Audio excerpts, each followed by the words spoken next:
सब श्रीमद् भगवद गीता जी के 5वें अध्याय का 26वां श्लोक लिखेंगे यहाँ पे।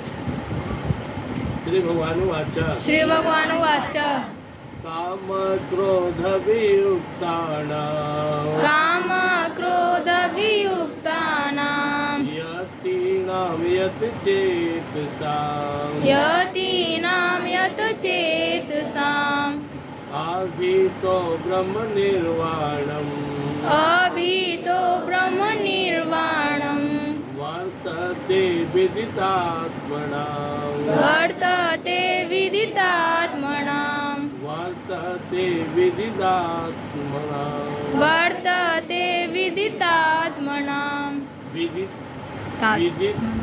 आत्मानं विदित आत्मानं वर्तते विदितात्मनां वर्तते विदितात्मनां दो लाइन। काम क्रोध वियुक्तानां यतीनां यतचेतसां काम क्रोध वियुक्तानां यतीनां यतचेतसाम् अभितो ब्रह्म निर्वाणं वर्तते विदितात्मनां अभितो ब्रह्म निर्वाणं वर्तते विदितात्मनां। क्या टॉपिक चल रहा था? क्या टॉपिक चल रहा था? बोलो। सांख्य योगी और कर्म योगी में कौन श्रेष्ठ है और कैसे दोनों का साधन होता है, ये नहीं चल रहा था। भगवान पता है ईश्वर एक है, इसलिए पहुंचेगा भी एक ही जगह। सांख्य योगी होता है जो ना घर द्वार सब छोड़ के सन्यासी हो गया, किसी से कोई नाता नहीं, बस परमात्मा के लिए जीना, हर काम उनके लिए करना, उन्हीं के लिए प्राण छोड़ना।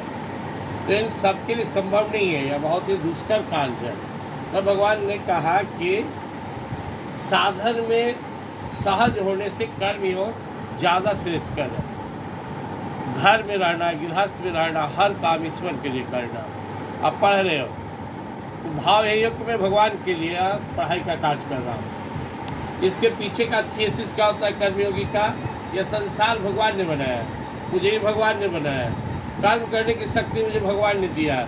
और ये जो कर्म कर रहे हो, बहुत सारे स्टूडेंट है इसे सौभाग्य नहीं मिला, इसे बैठ के नहीं पढ़ पाया। ये कर्म करने का भी सौभाग्य भगवान ही देते हैं। बहुत सारे स्टूडेंट के अंदर बहुत अच्छा मनोस्थिति नहीं है पढ़ने का, माँ बाप टीचर समाज पढ़े फिर भी नहीं पढ़ना चाह रहा है, दुर्भाग्य उसका। और जो पढ़ने में मन भी लगा रहा है, साधन का सदुपयोग कर, सौभाग्यशाली है।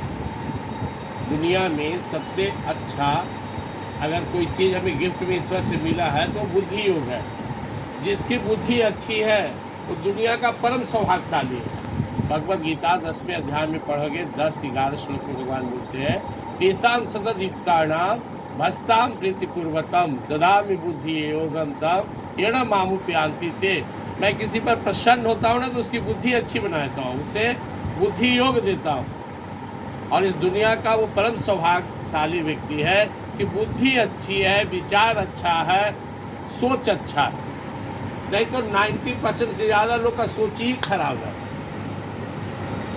अच्छा सोच क्या है? हम भी खुश रहें, सुखी रहें और दूसरे भी सुखी हो।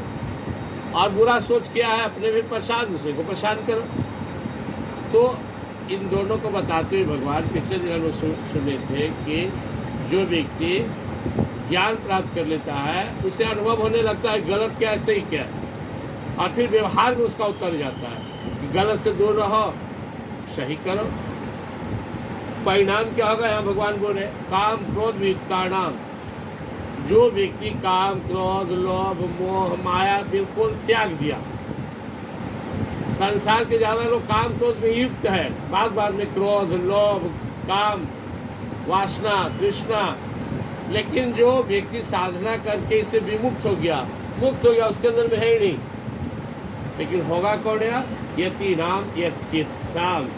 यति बोलते जो लगातार प्रयास किया, लगा रहा। ऋषि मुनि सन्यासी योगी जो भी निरंतर प्रयास किए, उन्हीं के जीवन में अवस्था आने वाला है, आया, जो काम को से मुक्त हो गए। अब क्या होगा उनकी अवस्था? भगवान बोल रहे अभी तो ब्रह्म निर्वाणम वर्ते विदितात्मनाम। ईश्वर सर्वव्यापी है, सब जगह है। वो जहां भी रहेगा वही ईश्वर को अनुभव करेगा, आनंद में डूबा रहेगा।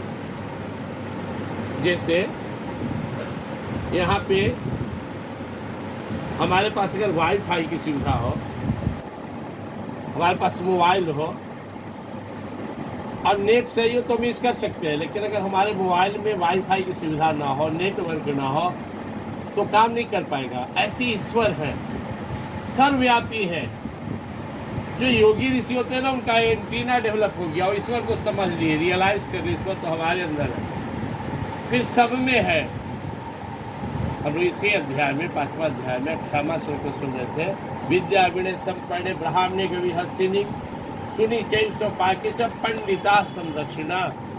जो पंडित है, गीता का पहला श्लोक जहाँ से प्रवचन शुरू हुआ है, पंडित शब्द का प्रयोग हुआ है कई जगह, फिर यहाँ पर भी है। वहाँ पंडित किसे कहा गया? जो बीते हुए बात को लेकर बहुत नहीं माथापच्ची करता, ना एक का चिंता। और क्षमा में किसे कहा गया? विद्या विनय संपन्न ब्राह्मण, जो विद्वान में, ब्राह्मण में, चंडाल में, गाय में भी, कुत्ता में भी, हाथी में भी, मतलब सब में एक ही ईश्वर को देखो, पंडित है। जिसके नज़र में भेदभाव ना हो, कोई अस्पृश्यता का भावना ना हो कि छोटा या बड़ा, कुछ नहीं, सब में मेरे ईश्वर है। तो वह अवस्था का प्रैक्टिकल रूप इसमें है। अभी तो ब्रह्म निर्वाणम वर्ते विदितात्मनाम, सर्वत्र ब्रह्म है, उसका अनुभव प्राप्त कर लेता है। अविदित आत्मनाम, अपने अंदर में, अपने आत्मा में उसे अनुभव करके अपने जीवन को सफल बना लेता है। जैसे तुम लोग सबको पढ़ाने का प्रयास कर रहे, हम लोग स्कूल आ रहे, सबके लिए बराबर पढ़ाइए, सबको बराबर काम टास्क समझाना बुझाना। नहीं, किसी के अंदर लगन लग गया, नाम को पढ़ना है, तो रुके वाला नहीं है। जब तक सफलता न मिल जाए, एक बार सफल बन जाओ।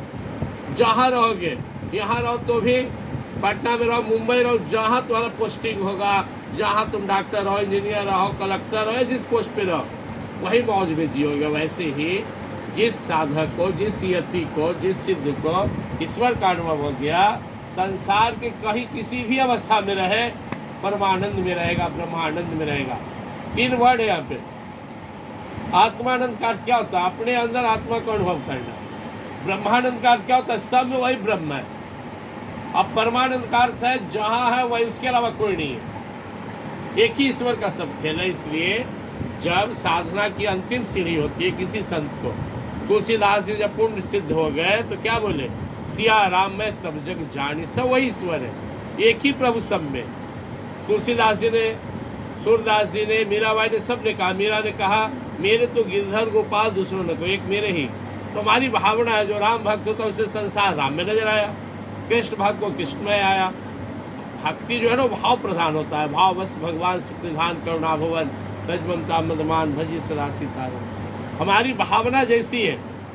अब जो है ना, तुलसीदास जी पर इतना पत्नी के पीछे पागल थे कि रात्रि में, पिता का उसी ब्रह्म भोज था, रात्रि में बाढ़ आया हुआ था, जब बीच पानी में दहने लगे तो सड़ा हुआ मुर्दा पकड़ के, सांप का पुछ पकड़ के छत पे चले गए।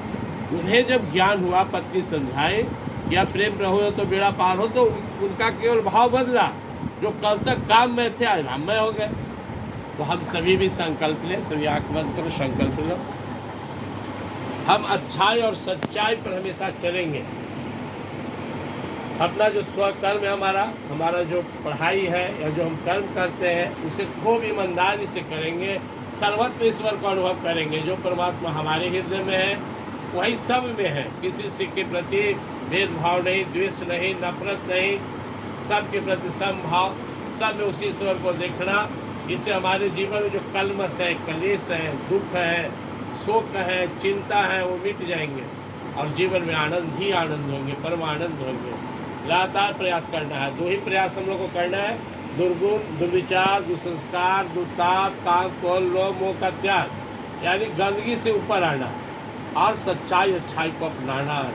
जितना ज़्यादा हमारा विचार शुद्ध हो, आचरण शुद्ध हो, भाव शुद्ध हो, उतने में ईश्वर के पास है। ईश्वर को प्राप्त करने के लिए जंगल में जाना, साधु सन्यासी बनना कोई जरूरी नहीं है। भाव शुद्ध है, सब ईश्वर को देख रहे हैं, उन्हें अनुभव कर रहे हैं, तो हम ईश्वर के पास हैं। जय श्री